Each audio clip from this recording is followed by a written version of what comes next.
What's up everybody, welcome to Money Management channel. My name is Andrei and today I'm gonna be doing an update on MMTLP and FINRA saga. I got the cash in the bag, stadium packed, born a rock star in this life, gonna live it up. And guys, today's video is really amazing. I have to admit that things are getting hotter and hotter. I will show you the response of Greg McCabe in regards to the Scott Traudt letter. I will show you the opinions of some of community members, and I want to start today's video with this fact. Definitely, I read all the comments under each and every video that I made for MMTLP community, and this comment is not so pleasant for me, but let me respond to this person.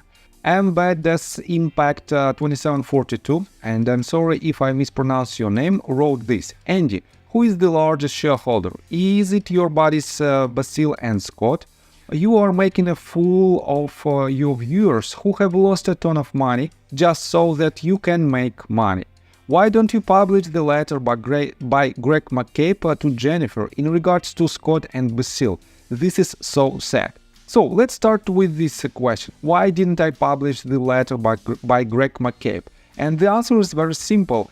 This letter was issued right after I made my previous one. As you can see on Jen's Capella Twitter account, you can see that this letter was published at 9 p.m. on October 21st. And guys, I make videos each and every morning. That is why this post was published right after I recorded my previous one. Next one, let me show you the most upset part for me.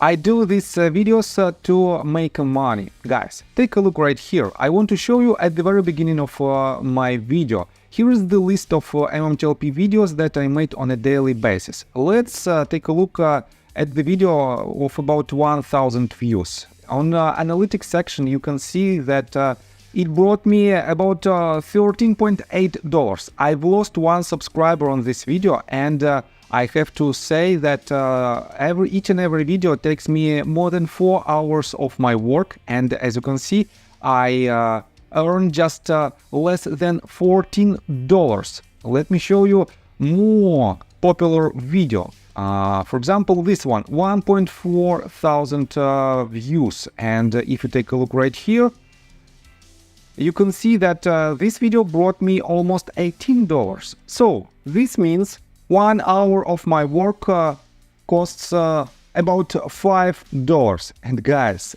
you know that I have offline students, probably you know that I have offline students, and I charge them 100 euros per hour.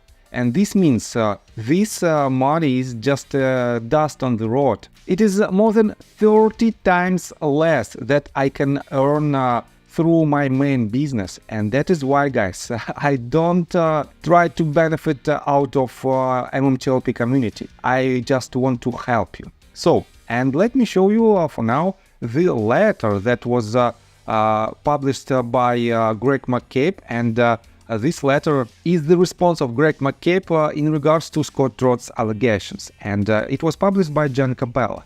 Let me quote you this in details. Scott, you lied to the MMTLP community about Greg McCabe, and I have proof. You challenged us to grow and ask McCabe the tough questions. So, I did just that. I asked McCabe directly whether he responded to your letter from October the 10th, and ask him why you and Mark Basil claim his interests don't align with shareholders. This morning, I received his full response, proving you lied. McCabe responded to your letter within 2 hours, a response you ignored and lied about receiving, because it didn't fit your narrative. Instead, you repeatedly told the community McCabe won't answer anything in writing, knowing full well that wasn't true. It was just a bold-faced lie. Your actions and dishonesty show a calculated attempt to deceive, mislead, and divide the entire MMTLP community and NBH shareholders for your own selfish gain. You have refused to answer legitimate questions and concerns from respected members of the community, insulted and blocked anyone who questioned you, and used manipulation and dishonesty to discredit McCabe and NextBridge hydrocarbons. The other thing I find so incredibly bizarre is that in 2 separate replies to posts this week, you stated that, here's the direct speech, the evidence was clear to me and others several months ago that the SEC was dragging its feet and trying to destroy NextBridge.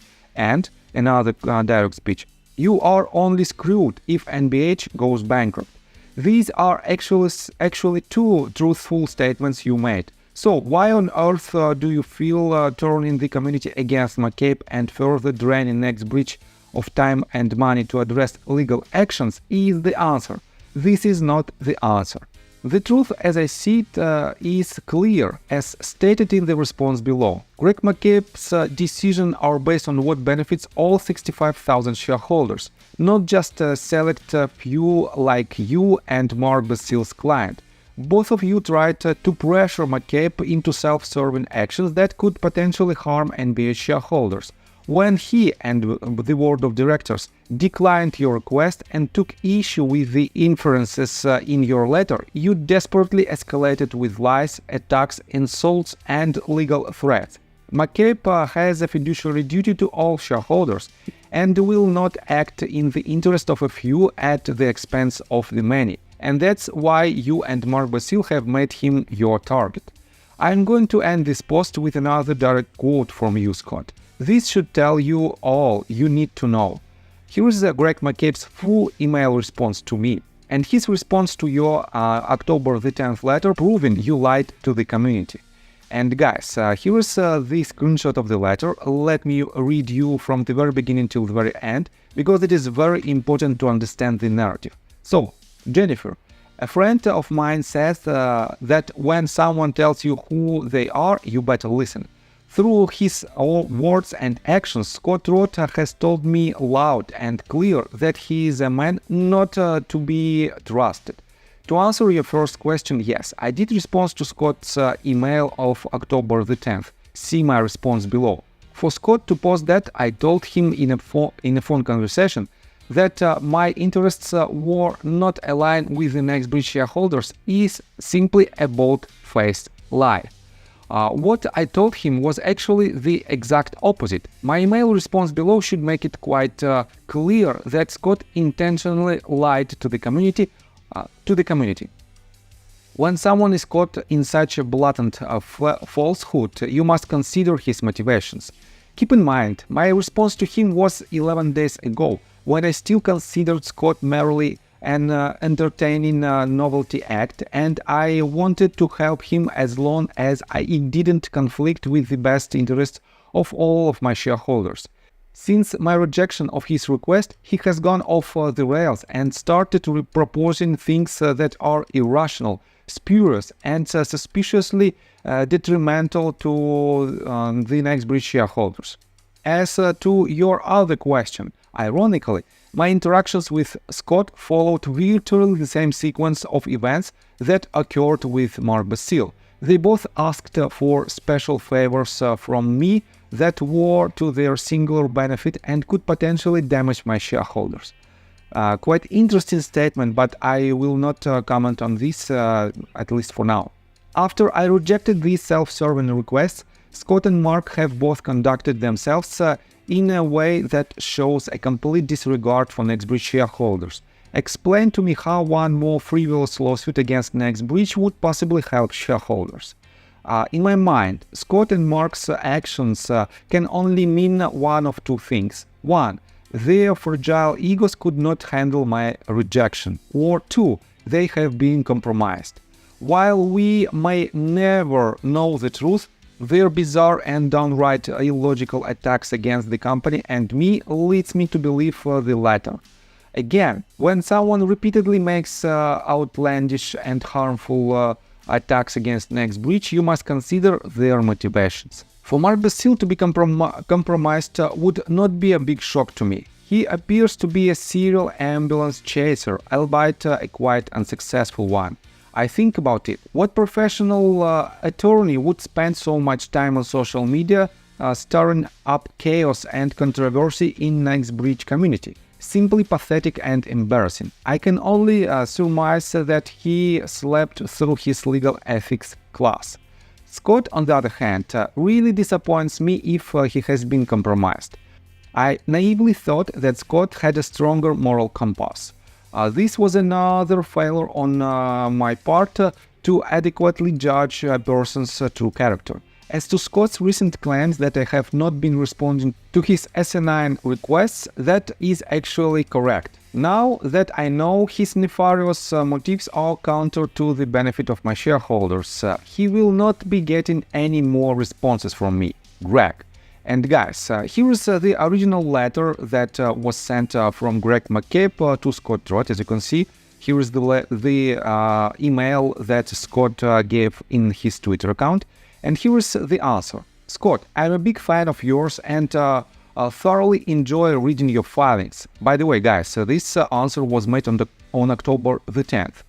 That being said, I take issue with your inferences in this letter. First off, unlike you, I don't have the luxury of doing what I want, when I want, and how I want, with no regard for how my actions may affect others. I have a board of directors I must answer to, and more importantly, I have at least 65,000 shareholders, of which you are one, that I must consider in each and every decision I make. Furthermore, your insinuation that the summation of my efforts is nothing more than making illusory promises for the future is confirmation of how little you understand what I have done for the shareholders since taking over as the unpaid CEO back in January. Moving forward, I suggest you save the witty backhanded slaps for the courtroom and your filings, and communicate with me like a member of the same team victimized by a flawed system. I will call you later today to discuss, after I speak with my attorneys, Greg. So guys, this is the answer, and I have to say that it is not an answer for me. Let's take a look at the questions. Scott asked just 4 questions, and here they are. What entity, broker, trader, or representative of any such group approached you about buying shares to cover their short positions? You referenced this in a January 23rd, 2024 letter to Mr. Colby, see attached. 2. What is the number of this entity asked to purchase? As you stated, it was multiples of the 2.65 million already admitted to by FINRA CEO Robert Cook. 3. Have you had further contact with these individuals to attempting to buy these shares from you? And 4. To the best of your knowledge or from any data provided to you, what is your estimate of the short positions in total that remained unclosed in MMTLP on December the 9th, 2022 after the U3 trade halt? So guys, don't you think that none of these questions were answered by Greg McCabe? So, and let's take a look at some comments. Scott Traudt responded with this tweet. Some of the first words out of Greg McCabe's mouth last week on the phone were, is this call being recorded? I wasn't going to, and I didn't. So, very interesting statement. What does that tell you all out there in MMTLP land? His email response was candid PR puff piece, probably drafted by the same lawyers urging him to do nothing. What happens to you all on December the 9th, 2024? I think the greatest takeaway from today's antics through is that 1. McCabe never answered the hard questions, and 2. In making sure he get his side out, he did more work in making sure his shields got the word out than he's done in 22 months for MMTLP and BH investors. Oh yeah, I'll just leave this here. Think he will answer. This hasn't been answered. And he added the screenshot of the letter that was sent to Greg McCabe. Mr. McCabe, I have been told the SEC has issued a subpoena or subpoenas to you. Please confirm or deny if this is accurate. And by the way, this letter was sent on October 18th, and we are on October 22nd. Also, as per SEC rules regarding disclosures, if subpoena or subpoenas were delivered to you and they may materially point towards adverse events within the company, will you produce them for shareholders? And as far as I understand, this letter also wasn't answered by Greg McCabe. And I have to say that, guys, I don't like all these actions that are happening right now around the MMTLP community. But you know that I'm completely unbiased. I don't have any shares of MMTLP and never had. I don't earn almost any money at all, and I just proved you that. All I want to have and all I want to see is the resolution for you, because I completely disagree with these actions that were performed by authorities and wrongdoers. And guys, I am the same retail investor as you are, and that is why I want to help you. So let's take a look at Mark Basile's comments on this letter. So, first of all, Hollywood Beach Girl wrote this 10 hours ago. To be fair to Scott and Mark, while he technically responded, he didn't actually answer anything. After almost 2 years, that can actually be considered not responding to the email. And Mark wrote to this. I also never called McCabe any names and said I hope he can make something happen for his shareholders. John Burda supports the TradeStation case, as do many others. So his language is uncalled for, and there are many unanswered questions. Seems very defensive. Questions that seem to bother a lot of people, when all the community has done is look for answers. That's what I'm doing for my client, looking for answers. Maybe the takeaway is stop asking questions. And guys, as you can see, he told us he never called McCabe any names and said, I hope he can make something happen for his shareholders. Let me show you what did he write on October 19th. And this is the fact that proves that I'm completely unbiased.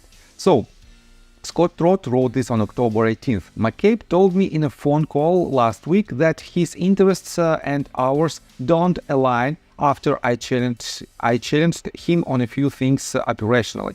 And Mark responded to this. Don't understand why the community doesn't believe us. That's exactly what he told my client and I.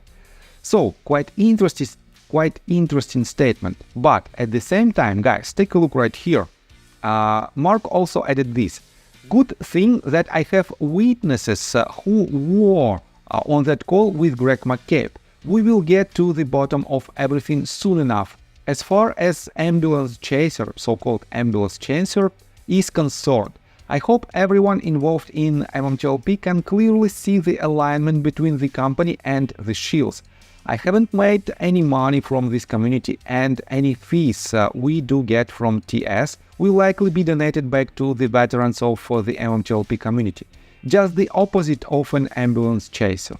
Glad to know where the battle lines have been definitively drawn. This now provides us with a much clearer pathway. Thank you. So guys, I have to admit that today's video is quite unique, as you can see, and that is why, guys, I have nothing to add to these statements, and that is why, guys, I will continue to do my work. I will continue to make these videos, and see you in the next one. And guys, let me tell you my personal story. I have a wife and 2 children aged 11 and 15, as well as a small dog. After 30 years of living in Russia near the Baikal Lake, we decided to move. Now we reside in Serbia. Although I don't own any MMTLP shares, I invest a lot of time creating daily MMTLP videos. I have been doing this every day without days off and holidays for more than 1.5 years. Now I wish to buy back this time from my family, from my children. We've agreed that I will ask the MMTLP community to support me, and I will give all the money to the children. Therefore, if you believe that I am providing useful content for you and wish to support me, you can join my Patreon account. For $5 a month, I will add your name to my list of supporters if you wish. Thank you in advance. The link you can find in the description below. So, I think that's all information that I want to provide you. If you like my video, please hit the like button and subscribe to my channel, and see you guys and girls next time. Bye! I got the cash in the bag, stadium packed. Born a rock star in this life, gone live it up on the attack. Baby, I'm bad. I just